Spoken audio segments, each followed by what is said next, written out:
Bismillahirrahmanirrahim. Assalamualaikum warahmatullahi wabarakatuh. Oleh salam sepak bola untuk pecinta sepak bola khususnya sepak bola dalam negeri.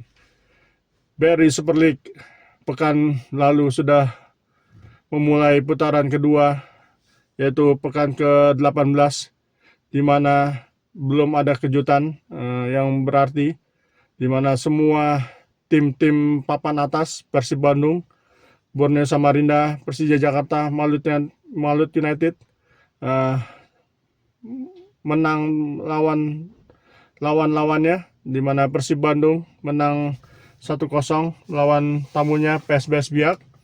Borneo Samarinda menang 1-0 juga melawan tuan rumah Persis Solo, dan Persija Jakarta menang 2-0 melawan tamunya Madura United, dan Malut United menghajar Persik Kediri 4-0 melalui gol Ciro Alves, David da Silva, Jacob Sori, dan Tyran Del Pino. Tidak ada kejutan di pekan ke-18, hanya tim-tim yang banyak melakukan perubahan seperti Semen Padang yang banyak mengganti pemain-pemain asingnya berhasil menahan imbang Bali United di kandang Bali United 3-3. Ini menjadi harapan apakah Semen Padang di putaran kedua ini bisa membaik performanya dengan mengganti banyak pemain asingnya, dan itu juga ditunjukkan oleh Persebaya, di mana Persebaya bisa menang 3-0 di kandang PSM Yogyakarta. Seperti kita ketahui, PSM Yogyakarta ini cukup mengejutkan ya di BRI Super League tahun ini, karena sebagai tim promosi dia berada di papan tengah. Cukup baik juga penampilannya, tapi Persebaya semenjak ditangani oleh Bernardo Tavares mempunyai grafik yang meningkat, apalagi dia juga sudah mendatangkan banyak pemain asing, menggantikan pemain-pemain asing yang lama. Jadi tidak ada banyak kejutan di pekan ke-18. Bursa transfer juga masih dibuka, di mana secara luar biasa kita harus apresiasi apa yang dilakukan oleh Persib Bandung, Maung Bandung, yang berhasil mendatangkan pemain bintang. Livin Kurzawa akhirnya dipastikan berlabuh di Bandung setelah dirumorkan lama. Akhirnya setelah pertandingan melawan PSBS Biak, Livin Kurzawa diperkenalkan di hadapan Bobotoh. Ini juga cukup mengejutkan ya, karena sebelumnya Persib Bandung ini dirumorkan mendatangkan banyak pemain yang dikaitkan oleh Persib Bandung, seperti Joe Palesi, Martin Paes, dan masih banyak lagi. Namun Livin Kurzawa diresmikan pekan kemarin setelah pertandingan melawan PSBS Biak. Dan yang paling mengejutkan, yang tidak ada di radar dan di perumoran transfer, Dion Marks diresmikan. Dion Marks ini pemain under 23 ya. Sebelumnya bermain di under 23 NEC, tim junior NEC di Liga Belanda kalau tidak salah. Itu diresmikan juga. Dan ini sangat mengejutkan ya. Padahal banyak pemain yang dikaitkan oleh Bobotoh yang akan didatangkan oleh Persib, tapi tidak ada satu rumor pun yang saya baca ini nama Dion Marks. Tapi secara mengejutkan, Dion Marks itu didatangkan oleh Persib Bandung. Ini luar biasa. Strategi Persib Bandung ini harus diacungi jempol, termasuk dengan Livin Kurzawa, di mana saya rasa mendatangkan Livin Kurzawa ini tidak hanya meningkatkan kualitas dari Persib Bandung, tapi Persib Bandung ingin membranding secara internasional sepertinya.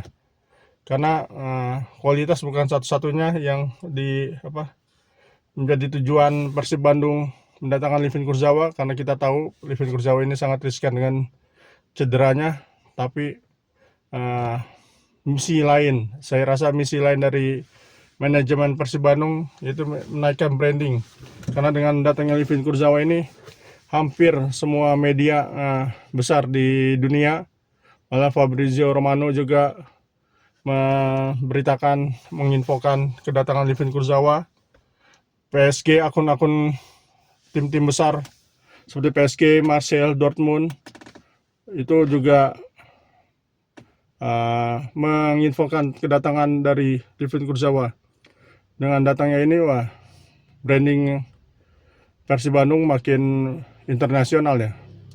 Ini sangat baik. Itu juga terbukti kemarin Persib Bandung baru menandatangani kontrak dengan Unilever, yaitu khusus untuk Rinso dan Sunlight kalau tidak salah, sebagai pengganti gudang garam yang selesai kontraknya.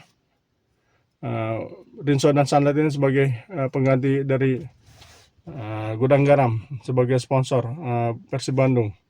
Ini sangat luar biasa apa yang dilakukan oleh manajemen Persib Bandung, perlu dicontoh oleh tim-tim lain. Selain meningkatkan kualitas, tapi branding tim juga secara internasional dinaikkan, karena ini untuk bisa menarik sponsor. Tidak hanya sponsor dalam negeri, tapi sponsor luar mungkin tertarik. Mungkin ini berkaitan dengan rencana Persib Bandung ingin IPO tahun ini ya, sehingga investor-investor luar tertarik mungkin untuk berinvestasi di Persib Bandung. Ya, seperti kita ketahui juga investor dari Qatar, pemilik Manchester City, sudah dikaitkan oleh Persib Bandung, dan Allianz juga dikaitkan oleh ke Persib Bandung. Mudah-mudahan ini menjadi kenyataan. Siapapun yang menjadi investor di Persib Bandung bisa meningkatkan kualitas Persib Bandung dan sepak bola Indonesia. Sementara itu di transfer lain, Persija Jakarta juga cukup luar biasa ya, mendatangkan Sen Patinama. Lalu dia Cardoso keluar, diisukan ke Bayangkara kalau tidak salah, Cardoso ini. Lalu Persija Jakarta juga Thales yang diisukan pulang ke Arema masih tetap dipertahankan. Paulo Ricardo back. Persija Jakarta juga mendatangkan Paulo Ricardo. Ini cukup mengejutkan ya, karena sebelumnya saya rasa sudah cukup kuat back dari Persija, ada Jordi Amat, lalu ada Rizky Ridho dan Thales. Tapi tim pelatih masih mendatangkan Paulo Ricardo. Saya kurang paham, tapi berarti akan menambah kekuatan lini belakang dari Persija. Sementara masih dikaitkan oleh Ivan Jenner dan Jordi Pelupesi juga dirumorkan ke Persija. Apakah Persib bisa ditikung? Karena sebelumnya juga sepertinya ada rumor bahwa Joe Pelupesi ini gagal mencapai kesepakatan dengan Persib Bandung. Kita perlu nantikan. Persija Jakarta juga cukup serius ya.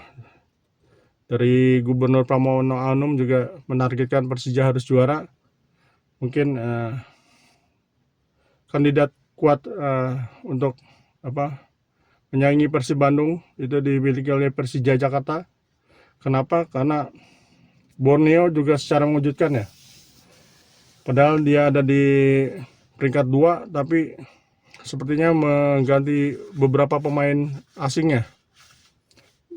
Seperti Joao Vinicius juga diganti ke Arema. Joao Vinicius ya, pencetak gol ke gawang Persib Bandung. Sekarang Borneo ini mendatangkan Kyle Nunes, itu pemain sayap. Lalu ada Koldo Obieta, striker, sebagai pengganti Vinicius yang keluar. Dewa United juga hanya mendatangkan Noah Sadoway Odessa Mohon maaf kalau ada penyebutan nama yang salah, itu winger. Bayangkara juga cukup serius mendatangkan CDB dan Dombia dari striker Dombia dan CDB ini kita ketahui dulu pernah sukses di Persis, namun pindah ke JDT, sekarang kembali lagi ke Bayangkara. Jadi cukup bagus sayap-sayap yang dimiliki oleh Bayangkara nih, karena Embarga yang dari Dewa United juga pindah ke Bayangkara. Jadi cukup dinantikan kiprah Bayangkara di putaran kedua ini, karena materinya cukup bagus juga ya. Lalu tidak ada ini, Persebaya itu mendatangkan Pedro Matos.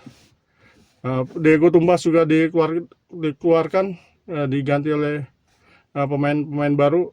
Jadi yang keluar dari Persebaya itu Diego Tumbas, Mauricio dan Dimov, pemain asingnya.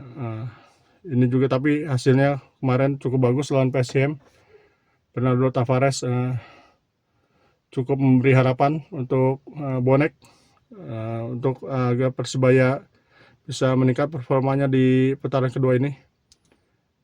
Oke, tidak ada transfer resmi yang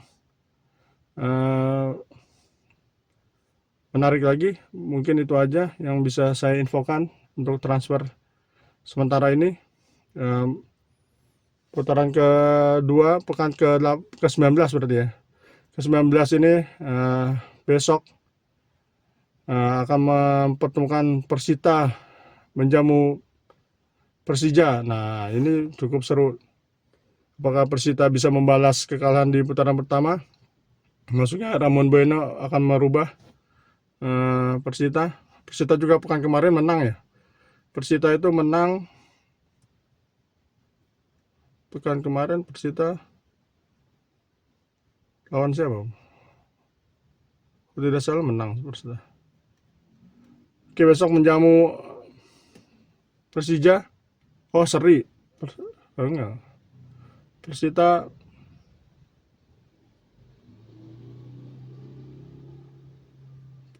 pekan ke-18. Seri ya, seri lawan Bayangkara, maaf. Persita di pekan kemarin seri 1-1. Nah, pekan ini hari Jumat ya. Sekarang hari Kamis, besok hari Jumat akan menjamu Persija Jakarta. Ramon Bueno apakah bisa membalas kekalahan Persita di putaran pertama. Lalu Persik lawan Bali United juga seru. Apakah Persik bisa bangkit? Lalu Malut United akan menjamu Bayangkara, juga ini seru. Dan sementara juara bertahan Persib Bandung akan bertandang ke Persis Solo. Nah, ini seharusnya sih bisa menjadi partai yang mudah lah, karena Persis Solo juga berjuang di degradasi. Nah, Persib Bandung apakah Kurzawa bisa dimainkan? Kitasnya sudah beres, kita perlu nantikan. Pasti Bobotoh juga sangat menunggu debut dari Livin Kurzawa ya. Partai seru lagi di pekan ke-19, Borneo akan menjamu PSM Yogyakarta. Ini cukup seru. Apakah PSM bisa bangkit dari kalah 0-3 dari Persebaya? Dan big match juga ada Persebaya menjamu Dewa United. Ini juga partai big match ya. Dewa United juga sedang bangkit nih. Kemarin menang 2-0 melawan tuan rumah Arema. Arema di kandang sendiri kalah dari Dewa United. Oke, itu aja untuk konten kali ini. Kita tunggu apalagi kejutan yang dilakukan oleh Persib Bandung di bursa transfer ini dan tim-tim lain. Kita tahu Persib Bandung ini cukup pintar dalam memainkan traffic perumoran ya, karena seringkali dikaitkan oleh banyak pemain bintang ternama, tapi tiba-tiba sangat mengejutkan. Itu salah satunya seperti Dion Max, itu tidak ada isu untuk kedatangan Dion Max. Namun sekarang banyak lagi dikaitkan. Ada Ragnar Horatmangun juga dikaitkan oleh netizen akan berlabuh ke Persib Bandung, tapi kita lihat Tapi Bojan sepertinya tidak banyak membutuhkan pemain di putaran kedua ini karena biasanya sih hanya mendatangkan 2 pemain. Tapi kita lihat apakah ini strategi dari manajemen aja untuk mengelabui dan mengelabui Bobotoh. Seperti kita ketahui, manajemen dari Persib Bandung suka memberi kejutan di akhir-akhir bursa transfer ditutup musim di putaran pertama, transfer pertama itu kejutan itu didatangkan Tom Haye itu di menit-menit terakhir juga kan. Oke, apabila ada kekurangan dari konten atau video saya, mohon masukan dan kritikannya agar channel ini bisa berkembang. Nanti kita review dari pekan ke-19 atau video selanjutnya atau transfer besar bila didatangkan pemain-pemain yang cukup besar ya ke tim-tim BRI Super League. Oke, assalamualaikum warahmatullahi wabarakatuh. Oleh.